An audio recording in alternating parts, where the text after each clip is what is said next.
everyone, it's Ray from Ray Life Coaching. Today is the fourth day out of 49 days, 7 weeks worth of daily recordings. We're going to walk through not just the confidence coming out course, but an intro to that with the relationship stage assessment questionnaire. Look at my live videos underneath confidence coming out on YouTube or on the Facebook live tab on Ray Life Coaching. The first day was where we checked out the relationship stage assessment questionnaire, thought of one relationship and answered the questions to see where they land on each type of relationship, whether that be acquaintance, chosen family, long-term relationship. The second day, we assessed ourselves.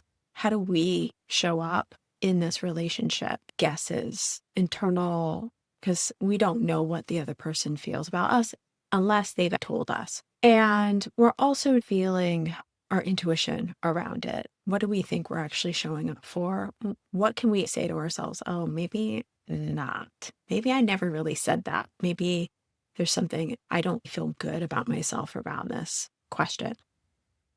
Today, we're going to take them all together and then we'll fill out this relationship stage reflection and shadow work. So it's like a shadow worksheet.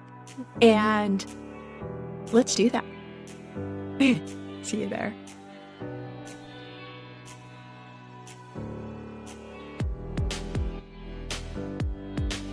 Okay, we're back. And now we're going to move from the relationship assessment questionnaire that we did yesterday. Today is day 4. We're going to move from that, still using that information that we wrote. So I'm just going to remind you what that was, which is we checked off and read for Lulu, our friend or our relationship, focusing on how we feel about them related to the questions. And then in green, or whatever color you chose for yourself, we checked off how we answered for ourselves. How are we showing up in that relationship? And of course, we don't know how Lulu feels. We can guess, or if they have in the past told us, which sometimes happens if you have good communication. So we're going to use that information. And pretty much the things that are in no or sometimes for either one of you, there might be reasons. And I realized that there were reasons for that. We'll get into that in the other form that we'll be looking at. When I look at this relationship assessment questionnaire, there's a few things that I'm looking for. One is, where's this relationship really? These categories are made up. You can change them. You can even move some of these questions to other areas. Acquaintance to me is like I'm passing by them or really not having a conversation that I care about. You can change the questions to meet your needs, but that takes time, right? Unless you're really astute and discerning, you might already have those answers, but it might take a little time for you. For me, once I have that clarity, after practice, I think Lulu is a close friend. Maybe Lulu is a romantic partner to me right now. And I'm going, oh, yeah, that doesn't look good. I don't think Lulu is a close friend. I'm seeing a lot of no's and sometimes, and that doesn't feel good to me. So I might go, oh, okay, they're really like kind of up here. What does that mean? Like, where are they truly versus where you thought they were in your brain, in your dreams of what kind of connection and relationship this was? And then why? I put what I feel they show up for and what I think I show up for. And then those two come together. Of course, I can't really speak for Lulu, but I can speak for myself. And when I look at no, and I'm going to own a lot of that because I can control what I do. I might not be able to say no or take a no without making other people feel guilty. I might not be able to communicate my limits and negotiate if they differ from others. I might not be able to ask others what they need to move closer to me. Can I be flexible and fair? What makes that happen in me? Where are my boundaries and limits around these things? Getting really clear about that stuff will allow me to be able to communicate it, but also fulfilling the needs that I'm seeking in this relationship, or so that I am buffered and regulated in order to communicate, so that if I do need to say, okay, well, I see you can't do that, I'm fine. I'm not feeling like you are my end all be all friend. And if you're not a close friend, I don't know what I'll do. So there might be things that I'm not doing for myself in order to be able to accept where somebody is at. and be able to communicate it and then set my limits and boundaries around it. This sheet is a relationship stage reflection and shadow work worksheet. And it takes that relationship assessment questionnaire and allows you to see what can we do with it. It is in conjunction with the Confidence Coming Out course and the 3 steps that I give you for the beta test. That's going to start in January. So to sign up for that, go to raylifecoaching.com and put in your email address with the pop-up. You'll be automatically on the wait list. You'll get emails every week showing you more information, but also how to participate in the beta test once it's available. You'll be signed up for a wait list for the 7-week course that will start in 2026. This will be available at the end of the 3-week course that you'll get for free in January. If you sign up, this form will be available. It's not available now because you need the course and to move through the first 3 sections to have the information to answer it. I'm just going to quickly go through it so you can see where it's trying to take you. The first part is talking about Lulu and what strengths they have. As I look at the sheet, I write them down and say, yeah, they're really good at being an acquaintance, once in a while friend, a phone distance friend, over time, and what parts of that are they good at? And then key limits and challenges I notice so I don't feel free to say no without guilt. Sometimes I am drained by them overall. I am not sure they can see that kind of nuance or gray. I think due to our age, maybe we have a power dynamic involved because they don't state their limits. I don't see them as emotionally responsible. And then the last part of that, part 1, is where I circled not sure. And usually those are things because we haven't been challenged in that way. And maybe I haven't asked, they haven't told me, or I haven't really seen them in huge amounts of conflict. So I don't know how they are. We haven't had to go through repair, and I don't really know how that would go. So now the part 2 is about me, my strengths. I initiate connection. I respect shared spaces. I speak my needs when I need space to do my own thing. There's probably other things from the other worksheet, areas where I'm inconsistent or unclear. I'm inconsistent and unclear when I feel guilt or fear of fallout, if power dynamic affects our connection. I'm unsure about that, but also unclear. Where I said sometimes or no, I don't ask how I can support them best. I don't set my own limits and voice them. I try to protect myself and them from uncomfortable feelings. I have a hard time taking a no. This is way more informed, and it's stuff that takes time to learn about yourself. Doing one sheet of this, you might not gather this information right away. And that's why I say do it more than once for different people. You might see a pattern and go back to another friend's sheet and go, oh no, I do that with them too. But it might show up more with another person, whether it be a family member or a loved one, but you may still be doing the same thing, but just not as obviously because you don't have that attachment to that person. Okay, so how my attachment style wounds may show up. This is a part of step number 1 where we find out what our attachment style or one of our primary attachment styles are. And that may show up in what you're seeing or what's coming up for you. You would know this through the bias key that is in the consciousness, the first step of the Confidence Coming Out course called Consciousness. It brings up all of the feelings and points to your wounds. You find out what your ingrained belief is, which is your wound, her attachment wound. This comes up when I work with what I'm seeing on the chart of the relationship assessment.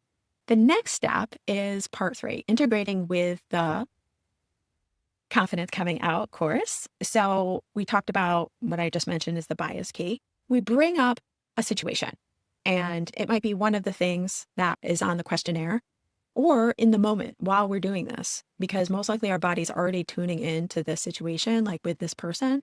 And it might not be a particular thing, but once we tap into something, a story might evolve.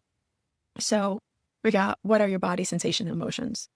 Then ingrained belief. You might not know that, and that is similar to this, but we can tap into more specificity here. And there's a chart, and that's a part of step number 1, consciousness. Automatic actions and coping behaviors, like what do I do when I feel that way, when I think that way? The story is what you are thinking. I'm responsible for others' emotions. They think I'm too emotional. They think I'm too negative, but they aren't wanting to tell me where their limits are around empathetic and compassionate listening, energy, and bandwidth. On step 2 of the CCC is communication and reprogramming ingrained beliefs. We tell you ways in the program, in the 3 sessions, consciousness, communication, and care package, which is what you'll get in Confidence Coming Out. You can sign up for January by going to raylifecoaching.com. We show you how to create these, what I loosely say, affirmations or ways of communicating with yourself that reprogram your ingrained belief and that you can use daily. So that's step number 2. And step number 3 is care package. And it gets into what your body and all of this is telling you you're actually needing. What are you trying to fulfill through this relationship? And what is not being fulfilled? And why is it bothering you so much? What needs are being unfulfilled to create disease in this relationship? Our communication is lacking. And it's lacking in authenticity, being honest with ourselves and each other. And I was actually going to say considering mutual reciprocity, like reciprocal balanced relationship. I think consideration kind of helps that. So the next question on this step is, how could I fulfill these needs for myself daily in small ways? We have a needs program, which is that care package part. And it goes through how to find your core needs in general that need to be fulfilled to feel fulfilled in life, and some ideas on how to fulfill them on a daily basis so that you are not running on empty. Once I do that, how would I request these needs be met by this connection? You can communicate what you need communication from them, right? How are you going to show and communicate consideration of what you need? And how are you going to show? Part 4 is action notes. One thing I'll practice with myself, self-consent and self-talk, reprogramming my I am a burden to I'm a relief to be around, doing that on a daily basis. Could be my daily. One thing I'll practice this week in this relationship in conjunction with them, state the considering mutual connecting for communication by letting me know how often they would prefer communication with me so that we can start a conversation on how we can negotiate feeling balance, giving and receiving the responsibility of reaching out that feels good for both of us. Hey, I'd love to find a rhythm of communication that feels good for both of us. I've noticed that sometimes I'm unsure how often to reach out and wait to hear from you. And that can leave me guessing about your interest or availability. What helps me feel connected and safe is knowing what frequency of communication feels sustainable for you right now. Would you be open to sharing what feels good and manageable for you? And then maybe we can explore together how to balance that in a way that feels mutual and easeful for both of us. What you'll learn in the communication is nonviolent or compassionate communication skills, just a little bit in the intro or the high level version of the Confidence Coming Out course, and a little bit of how to request and how to offer and what those languages mean. You're going to learn things that will help you. And also understanding your attachment, the first session, and being able to see that the other person in relationship to you might be relating to you in a different attachment style, and their needs ultimately may be different, and being able to understand that, but also communicate that in a way that opens the door to relating better with each other. And also getting clarity for yourself. So thank you for joining me today. This was really helpful for me as well. So I got some clarity on this relationship. If you have any questions, please contact me by making a comment or going to raylifecoaching.com. There is a contact sheet, but you can also sign up and you'll get an email every week and reply to that email. It's how we can do things. Tomorrow, we're going to go over something completely different. Stay tuned. The next little blurb will tell you exactly what to expect. See you. Bye. Okay, so tomorrow is the 5th day out of 49 days that I'm doing this at 7 p.m. Eastern Standard Time. And tomorrow we will talk about some part of the first step of the Confidence Coming Out course, which is called consciousness. And we'll talk about the bias key. You can see a video on the bias key on my YouTube channel by going to Confidence Coming Out course playlist and just search BIAS. But we're going to go deeper into one part of the bias key, and that is our automatic actions. And it's really sometimes very subconscious and unconscious of us as to what we do in relationship to the rest of the bias key. And I wanted to also say that tomorrow and the next few days, we'll be talking about what the Confidence Coming Out course outcomes really ultimately are looking to give you. And what problems may be arising for you that you can use the Confidence Coming Out course for. So we'll talk about that in the next probably almost week. This next week, I'll have 2 sessions. If you're curious as to when I'll be live, completely one-on-one with you, if you wanted to join my Zoom call, you could. Just go to raylifecoaching.com and sign up to be a part of the Confidence Coming Out course, there'll be a pop-up, or go to the free resources tab and click on joining. Put in your email and you'll get the form that we talked about today and the confidence toolkit for people pleasers, as well as a portal, a website portal that you will see other free things that were a part of the confidence toolkit for people pleasers. And also you'll be automatically signed up for the waitlist for January 2026. And you'll learn through each email that you get on a weekly basis how to participate in that and what that includes and what else might be coming up available for you, which is the 7-week course.